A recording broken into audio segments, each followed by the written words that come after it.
Welcome to the Mystic Fool. I'm Martin Worth, and this is the Mystic Fool. I talk a lot about creating the life you love. Realistically, all healing,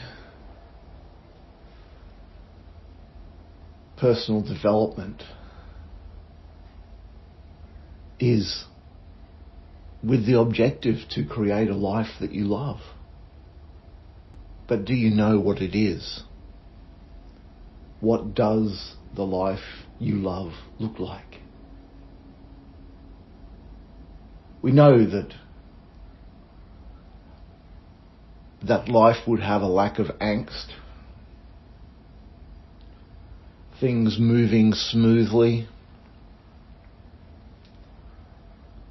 no external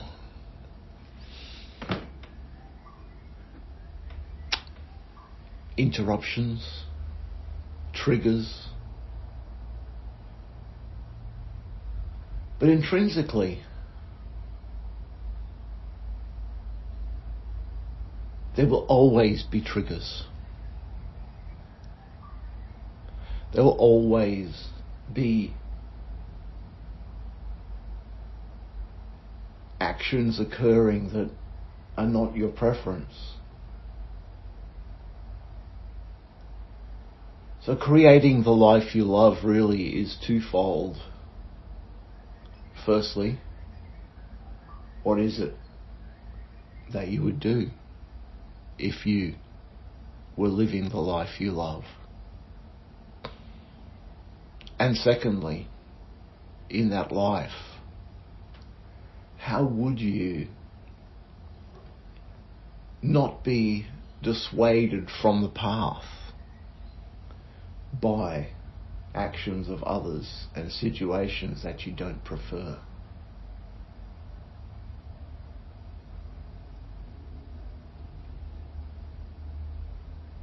It is a well-known fact that we create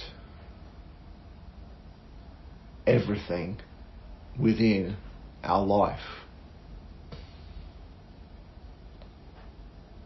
And the issue is that when we are creating from a viewpoint of not setting an intent, not knowing what it is that we really want to have, then we get whatever it might be that gets served up to us.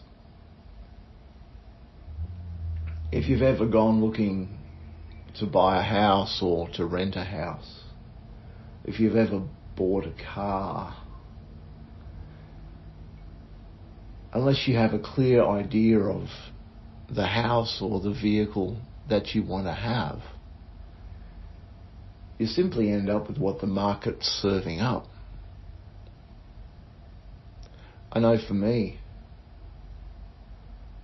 in looking for a house, you jump on the realestate.com.au and there's a whole lot. Perhaps you've got a price range, if you're renting or if you're buying. And then there's just stuff comes up and you think, oh well, this is all I can afford. And you settle for whatever's there. But I have noticed quite regularly in my life when I'm looking for something, house, car, whatever, any possession, and we're talking material things here specifically, that once you sit down and visualize what it is that you want to have. I know when I bought my last house, I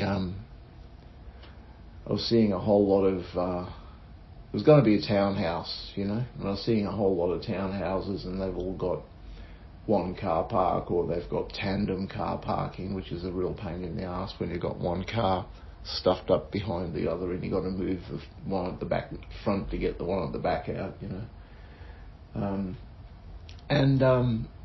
were parameters. I needed 3 bedrooms, I wanted 2 bathrooms, I wanted side-by-side parking and stuff. And none of those things existed until I sat down and actually wrote down what it was that I wanted.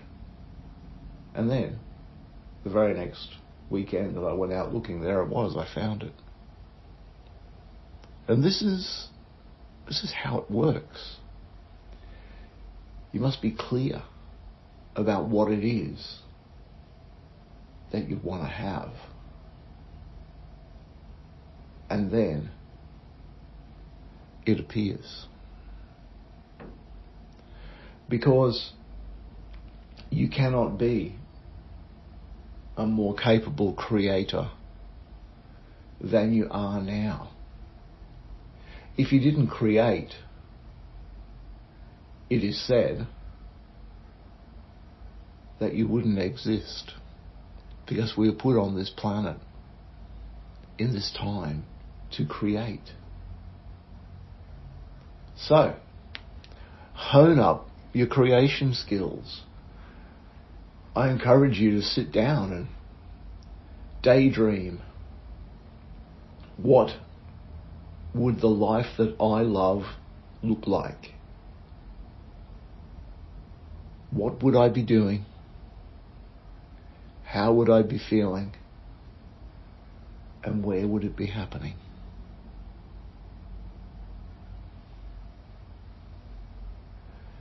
So having maybe thought about what it is that you actually want to have in your life, you'll find that magic will occur, synchronicities will occur. But then there's the other side, the part two.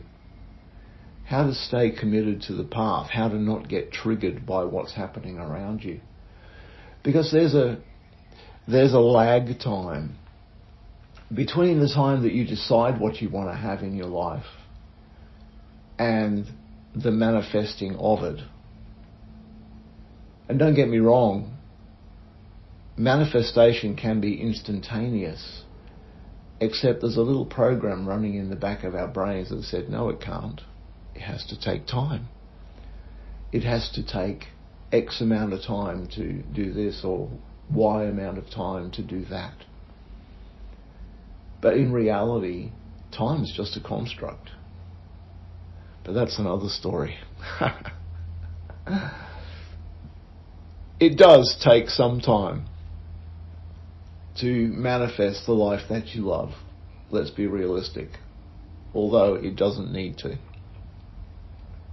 You can step straight into it and it occur within the twinkling of an eye. But given that, it doesn't happen for most people because we don't believe that it can. Let's get on with part two. Part two being not getting triggered. Neville Goddard would put it this way.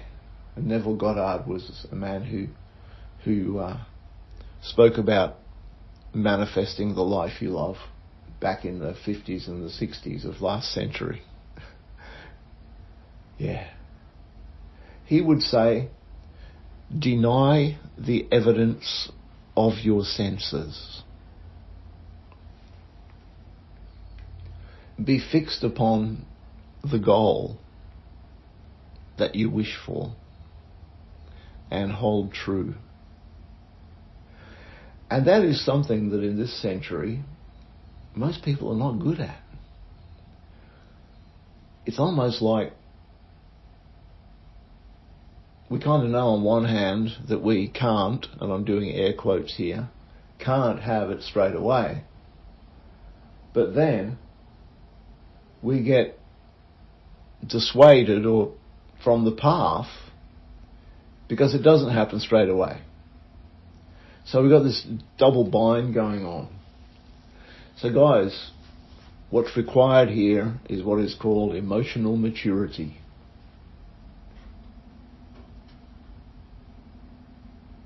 How's that? Emotional maturity. Deny the evidence of your senses. Hold fast to the truth of what it is that you want in your life. And you will create it.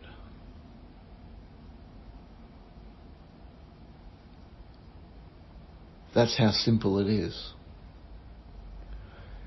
And it has been said, if you want to mess around and muddle about and take your time and continue to have issues in your life and triggers and things that you don't prefer, then the universe isn't going to stop you from having that kind of fun. But if you would prefer to create the life you love, and you would prefer to have lovely things in your life, then choose that. Define what it is that for you describes accurately the life that you love, and keep that vision in mind as the universe brings it forth for you. Don't waver. Be firm. Be strong.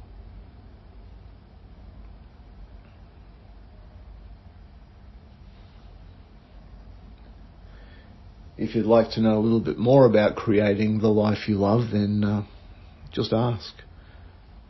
Send me an email to themysticfool@martinworth.com. Creating the life you love is the main reason why I do this podcast. It's the main reason why I run the meditation groups that I run. It's the main reason why I run the workshops that I run. It's the main reason why I hold healing sessions, because at the end of the day, everybody would prefer to live the life they love. So get in touch. Let's see how you can live the life you love. So lots of love to you. Blessings. Be well. I encourage you to sit down now with a notebook and pen and dream. What would it be like? What would that life be like? That life that you love. Get in touch. Send me an email. Tell me, what is the life you love? See ya.